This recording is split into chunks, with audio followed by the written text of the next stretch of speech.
Hey, you guys. Thanks for stopping in and joining our live broadcast with our ongoing coverage of Hurricane Sally. I apologize. I was double checking because I didn't see that that we were actually live. So I apologize that I'm double checking here because I want to make sure that you guys can hear me and that I don't ramble on here for a few minutes and no one can hear us. So, anyways, my name is Leslie Hudson. I'm the chief meteorologist here at MyRadar, and the time now is 11:18 Eastern Time. Central, it is 10:18 on the Central Time Zone, and of course, just hours now, less than probably 12 hours from landfall with Hurricane Sally. It has been a long 2 days tracking this storm as it's approached the northern Gulf Coast, slowing down to just 2 miles an hour in its forward motion.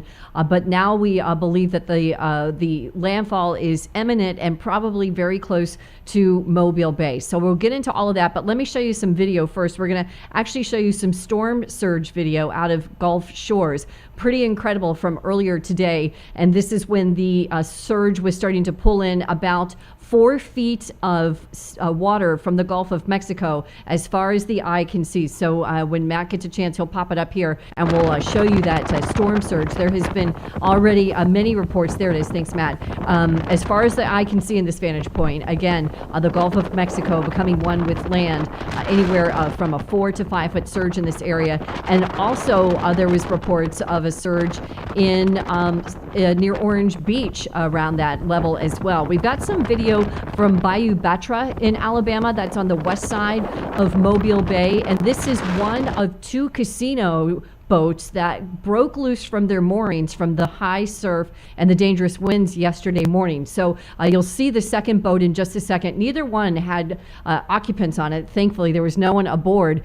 Here is the second one behind them. But boy, what a scary sight to see that those 2 massive casino boats, again, just kind of floating on the west side of Mobile Bay. And then we have another video from Pensacola from earlier today. The winds in that area have been around 35, 40 miles an hour for a big chunk of the day. You can see some really rough conditions here, and of course they got their surge this afternoon as well, and more in store as we head through tonight. The problem is, of course, we're talking about landfall early sometime tomorrow morning, but there's going to be a lot of rough weather tonight for folks that live in that area, and of course it's always harder to look at weather hazards when it's pitch black out. So the concern will be, of course, that if you are in this area of the country, that you are sheltered in place and are not going to be moving anytime soon because it's really, really dangerous out there right now. So let me show you the app now. A couple of things I've got on. We've got our wind layer feature toggled on. We've been showing you a lot this hurricane season because it's such a great resource. You can track centers of tropical cyclones really easily. You don't have to have the hurricane tracker, but it's a great resource if you do have it. But I wanted to show you some things because actually Sally got a little stronger as of 11 p.m. The National Hurricane Center upping the winds to 85 miles an hour. And that's because in these last couple of images there, see how the eye kind of closes off together and looks, even though it's ragged, it's somewhat circular. So earlier in the day today, the south side of the eye was exposed, but it got more defined and more circular tonight. And the Hurricane Center actually thinks it could get a little stronger before landfall tomorrow morning. So we could be talking about still a category 1, but 90 mile per hour winds is the official forecast at landfall. So very, very dangerous. And again, this area has been dealing with wind and rain and surge for hours. And that's what makes this so doggone dangerous over there. So let's switch over to WSI and we'll take a look, get a little closer in here and take a look at some of what's been going on. I tried to kind of do a rough depiction of the eye earlier tonight when we were live. So let me try this again. So the actual eye itself is about 30 miles across, but from the center, which again is right about here, let me grab this one more time. Okay, so from the center, about 40 miles, let me get it right at 40, and it's going to be in this northeastern area right here, is the hurricane force winds extend out. And then about 125 miles, and primarily on the northeast side, is those tropical storm force winds. So as I said, for hours now, folks in this area have been dealing with tropical storm force winds already. If I can get this to work, of course it's not wanting to play ball. There we go. So about 125 miles out from the center is these tropical storm force winds. So they're in the neighborhood of 30, 40, 50 miles an hour. But again, the Gulf Coast, and I'm talking primarily the panhandle of Florida, southern Alabama, southern Mississippi, have been dealing with these conditions for multiple hours, and the rain totals, you guys, are unbelievable. I'm going to show you those as well. But let's talk about the current winds, because take a look at this. So I've got a wind gauge, a wind station that's with an oil rig that's off the coast of Mobile Bay. Take a look at that. 100 mile per hour wind gusts right now currently being reported at that oil rig. Now, of course, no one's there, but that just shows you that the winds are verified. Now, this isn't a gust. This isn't sustained wind. So this just shows you that clarification from the Hurricane Center of an 85 mile per hour sustained wind hurricane is definitely doable, because we're talking about 100 mile per hour gust with that oil rig. And then other areas, we'll start from the left. So over in Louisiana, Galliano, about 20 mile per hour gust, 28 in New Orleans in this last hour, 46 Gulfport. But look at Mobile, about 60 mile per hour gusts. And again, the sustained winds are in the neighborhood of 50, going up only from there. 39 over in Destin for a gust, 31 in Panama City this last hour, 39 in Apalachicolas. But when I saw that gust with that oil rig, it really is a testament to the hurricane hunters and what they do and try and get the latest and most accurate information, because that gust there in that oil rig, even though offshore, not impacting people, it verifies that sustained wind of 85 miles an hour is right on target, and the Hurricane Center doing an excellent job forecasting this thing. Okay, so here's the loop. And again, the raggedness of that eye, indicating again some struggles earlier today, but rallying back together in this last few hours. And notice how some of those deeper oranges and yellows are getting about halfway through the center. And we talk an awful lot about a donut. When we see a big banding feature that looks like a donut, for lack of a better word, that shows a very powerful hurricane. So we don't see the complete banding features here, but we see it about halfway around, and we didn't see that earlier in the day. So we definitely see a stronger eye wall here, and some strengthening as the Hurricane Center has called for. And there could be a little more strengthening before everything is done. So that's why we're concerned that there could be a little bit more opportunity for some of these dangerous winds. So right now I've got the velocity mode on. This is a great resource, you guys, to show if there's tornadoes, because it's looking at the velocities in the atmosphere, the winds gate to gate. So let me do a query on some of these. Now these are, I haven't looked at these. So that's about 45 mile per, basically you're just gonna add those two numbers, and that gives you what the winds are in the vicinity there. So much less 17 there. But let's see what's going on over here.